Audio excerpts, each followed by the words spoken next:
¿Qué tal? ¿Cómo están amigos y amigas de esta comunidad? El gobierno de Estados Unidos anunció en las últimas horas con su plana mayor en materia de justicia en una conferencia de prensa que inicia una guerra, ya ven que les encanta utilizar ese término, en contra de una de las facciones del cártel de Sinaloa, los llamados chapitos o los menores, los hijos de Joaquín Guzmán Loera, quien se encuentra preso en los Estados Unidos enfrentando una condena durísima. Pero, ¿qué tanto afecta esto a los chapitos? ¿Qué es lo que nos dice que la DEA, que el fiscal del Estado aparezcan dando este anuncio en contra precisamente de este grupo? Voy a platicar con un experto, un gran periodista de investigación, a quien, como siempre, valoramos muchísimo que esté con nosotros, apreciamos y respetamos. Mi querido Marcos Vizcarra, ¿cómo estás? Jesús, ¿qué tal? Muchas gracias por la comunicación. Muchas gracias por esta oportunidad de hablar sobre esta noticia que de verdad sí nos impacta y nos impacta muchísimo. ¿Por qué razón? ¿Por qué impacta, mi querido Marcos? ¿Cómo cae allá en Sinaloa? Fíjate que realmente las cosas están muy tranquilas acá ahora, ¿no? Ahora mismo no es una situación de tensión ni mucho menos, pero creo que hay que poner en contexto muchas cosas que son realmente preocupantes. Y ayer, cuando se deliberan estos documentos de parte del Departamento de Estado, del Departamento del Tesoro de Estados Unidos, y al poderlos analizar, vienen datos que son muy importantes. Por ejemplo, viene, por ejemplo, o describe, por ejemplo, cómo esas personas que estuvieron dentro del cártel, operando como estos espías al interior del cártel, describen cómo los chapitos, o mejor dicho, vienen a describirnos y a confirmarnos cómo los chapitos vinieron a desaparecer a muchísimas personas. Son incontables el número de personas que están desaparecidas. Hay narraciones que son demasiado fuertes, como que las desaparecían, las disolvían, o incluso los pedazos que sobraban de los cuerpos eran arrojados a los tigres que tenían uno de los hijos del Chapo. Todo esto en un rancho en Nabolato. Uh -huh. Y son realmente escenas muy atroces. Pero cuando hablamos de esto, Jesús, hablamos de también algo que viene a confirmar una situación que se ha estado observando, sobre todo desde 2016, como también incluso lo narran ellos muy bien en esta cronología de hechos en los expedientes.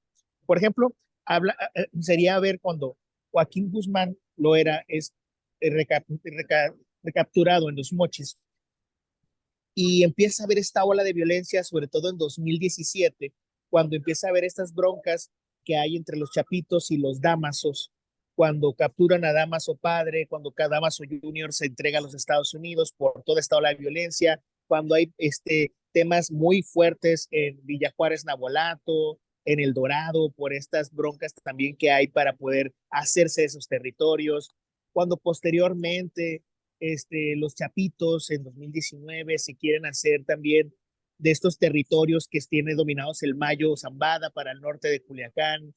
O sea, hablamos ya de situaciones de terror que vivimos, masacres, incluso hubo masacres que se fueron registradas y que veíamos y que solo las veíamos desde muy lejos y que las registrábamos y que fuimos documentándolas muy poco a poco con pocos reportes de inteligencia, donde sabíamos, por ejemplo, que había problemas al interior del cártel, pero no sabíamos, por ejemplo, a ciencia completa, por decirlo así, qué tan grandes eran esos problemas. Y la realidad de las cosas es que el asunto era hacer un monopolio de toda fuerza. Hay que ver y hay que entender al cártel. Alguna vez lo platicamos, Jesús, ¿no? Uh -huh. Que el cártel hay que entenderlo como una situación, como algo horizontal, Así no es. vertical. Pero los chapitos han querido hacer algo más vertical, es hacerse todo el poder. Y se han hecho así del poder. Vemos en el Mayo una figura cansada, ya vieja, ya agotada. El Azul, pues básicamente ya sabemos que, al menos el reporte es que está muerto y que toda su figura está deshecha. Damaso prácticamente está deshecho, toda su facción. Todos estos personajes, estos grupos pequeños que están en otras partes de la sierra, que están distribuidos, son pequeños grupos que responden, entre ellos, por ejemplo, el del Guano, que es el hermano del Chapo, tío de los menores, es un grupo muy pequeño, muy violento, pero muy pequeño. El grupo de Caro Quintero, que fue recapturado recientemente, eh, y que por lo tanto ha sido disminuido. Y el único grupo grande y muy fuerte, y que ahora sabemos que es demasiado fuerte, es justo el de los menores, el de los chapitos. Y creo que tiene mucho importancia estos documentos, porque nos habla sobre que quienes tienen el poder más fuerte y quienes han construido, ojo, y construido a base de mucha furia, de mucha violencia, y que es una violencia que ciertamente podemos cuantificar, y eso es muy importante, la podemos cuantificar en número de desaparecidos, y no solamente en Sinaloa, la podemos cuantificar en número de desaparecidos en Michoacán, porque esos son los documentos, Michoacán, en Tamaulipas, en Chihuahua, en Sinaloa y en Sonora. Esos 5 estados arroja este reporte. Lo podemos cuantificar en desaparecidos, en asesinatos, lo podemos cuantificar en secuestros, porque eso es lo que nos habla justamente todo este reporte. O sea, son situaciones que tendríamos que analizar. Además, ver, por ejemplo, cómo es que ciertamente ellos han hecho también todo este monopolio de drogas, cómo ellos empezaron incluso a experimentar con personas. Hay en el reporte un caso que se me hace tremendo, que yo creo que es algo tan horrible, porque habla el reporte sobre cómo en algún momento los chapitos, por querer mejorar la droga, el fentanilo, particularmente el fentanilo, empezaron a experimentar con mujeres. Y en una de esas, experimentan en una mujer y muere la mujer por sobredosis de fentanilo. O sea, estamos hablando de una situación que es brutal y es una muerte subregistrada en Sinaloa, o por lo menos subregistrada bajo esa situación. Y eso es algo muy importante, porque sabemos de muertes de fentanilo en Sinaloa, 3 el año pasado, 2 de este año, pero no ninguna mujer. Y esos datos son importantes, Jesús, porque ya sabemos que también hay una mujer que murió en los últimos 5 años.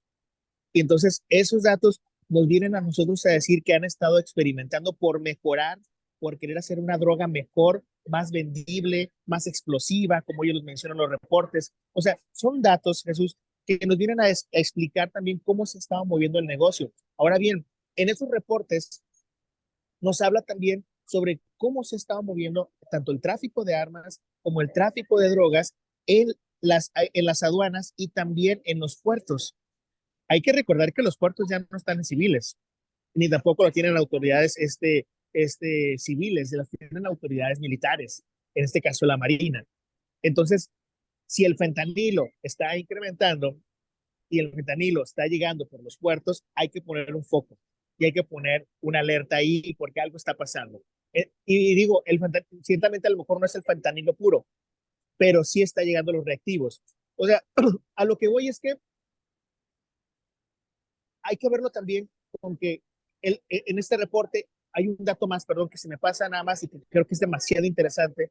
Habla sobre algo que también ya conocíamos, que es sobre la facción de los ninis. Los ninis es un grupo armado y este grupo armado y lo describen como un grupo paramilitar, como en algún momento se describió a los Zetas, por ejemplo. Pero que incluso en el reporte lo que establecen es que ha llegado a ser más fuerte que los Zetas, o sea, han llegado a destruir Zetas, que han llegado a torturar Zetas, este mismo grupo de los ninis. Es un grupo paramilitar entrenado en otros países para poder hacer ataques de guerra. ¿De qué estamos hablando? De que es un grupo preparado, es un grupo violento.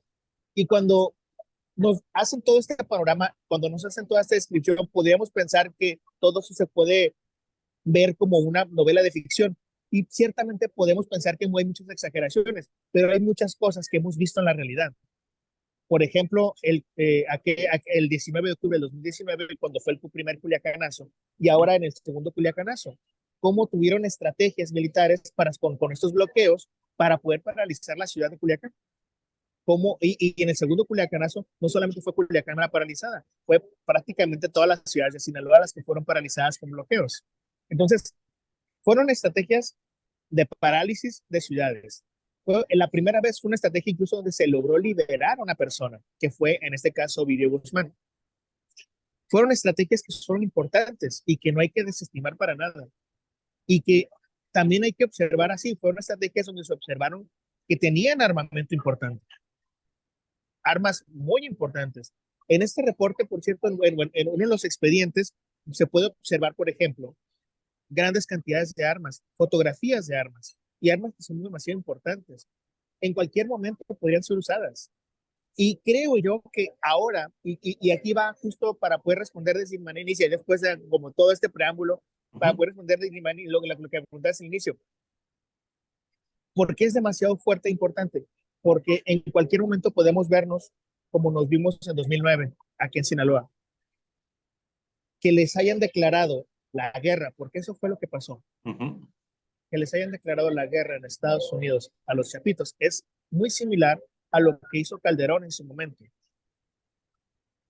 pero esta vez es ya un gobierno externo que está exigiendo cuentas a un gobierno, en este caso al gobierno mexicano, viene un proceso electoral, vienen solicitudes de apoyo político, vienen un montón de cosas y viene un contexto histórico y político muy importante. Y creo que la situación va a venir, ha venido, hemos visto con este último Culiacanazo, por ejemplo, una situación política, vimos una situación política muy fuerte y creo que se vienen más cosas similares. Hace muy recientemente, cuando pasó el Culiacanazo aquella vez, se destruyeron algunas tanquetas que se tenían en el gobierno del Estado. El gobierno del Estado no escatimó en recursos y compró con 75 millones de pesos otras 6 tanquetas y otras 6 camionetas blindadas. O sea, compraron vehículos que pudieran utilizarse para cualquier guerra. Y lo interesante es que se compran vehículos de esa capacidad y esas características, aunque se supone estamos viviendo una situación muy diferente a la que vivíamos hace 10 años, cuando se supone se ha sacado a la ciudad de Mazatlán, a la de Culiacán, de Los Mochis, de las ciudades más inseguras del planeta. O sea, pero existe ese entendimiento de que vienen cosas fuertes.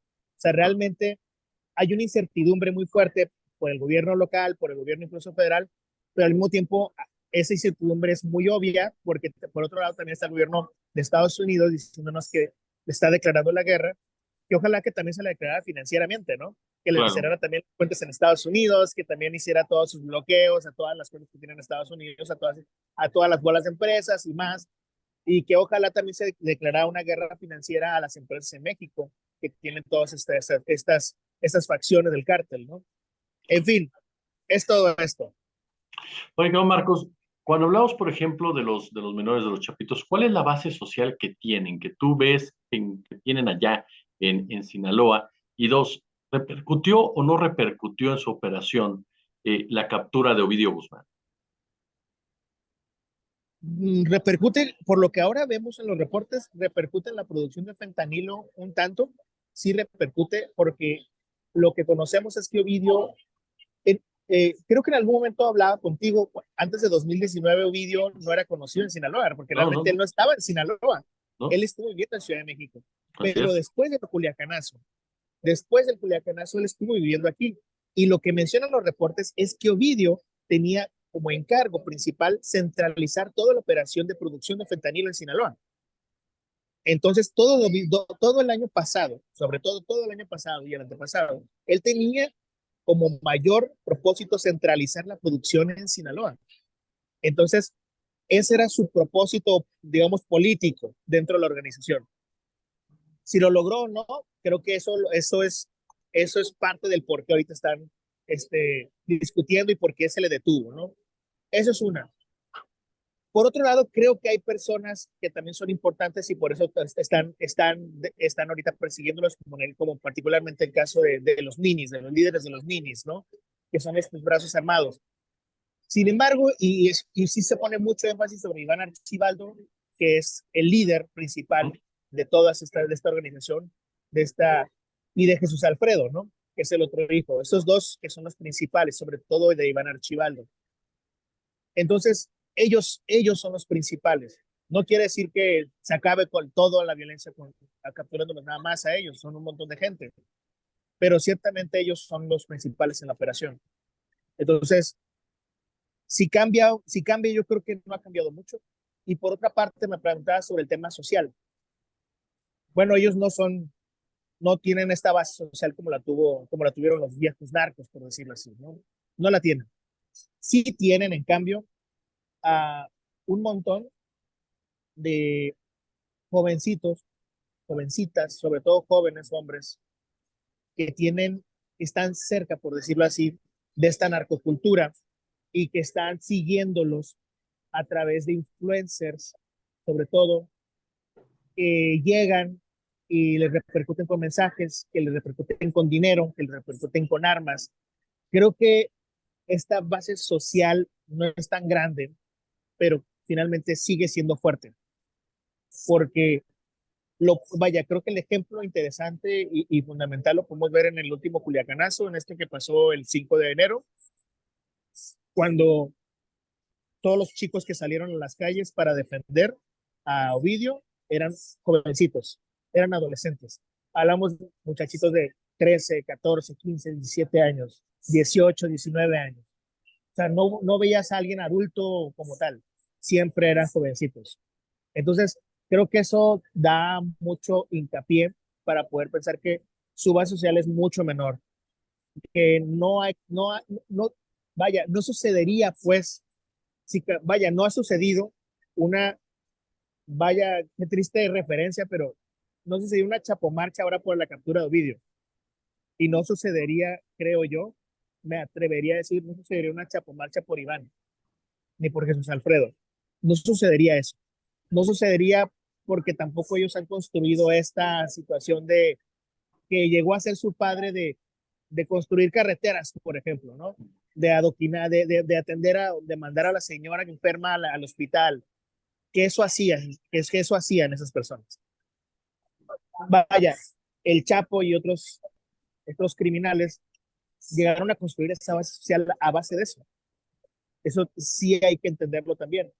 O sea, hay que también tener un reconocimiento. Ellos llegaron a hacer eso, o sea, llegaron a, no me gusta la palabra decir que ellos cuidaron, porque no cuidaron, pero sí tenían esa protección, por decirlo así, entre un entrecomillado, de estas personas, y esas personas le rendían tributo, ¿no? Ellos se convirtieron en una especie de Estado.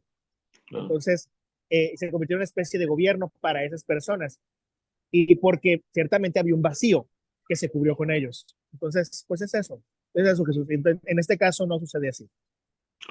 Mi querido, admirado Marcos Vizcarra, de verdad yo te quiero agradecer estos minutos para nuestro canal, mandarte un fuerte abrazo y como siempre sabes bien, toda nuestra admiración y respeto por el trabajo tan maravilloso que haces periodísticamente hablando. Te mando un fuerte abrazo, querido Marcos. Igualmente, Jesús, te mando un abrazo bien fuerte.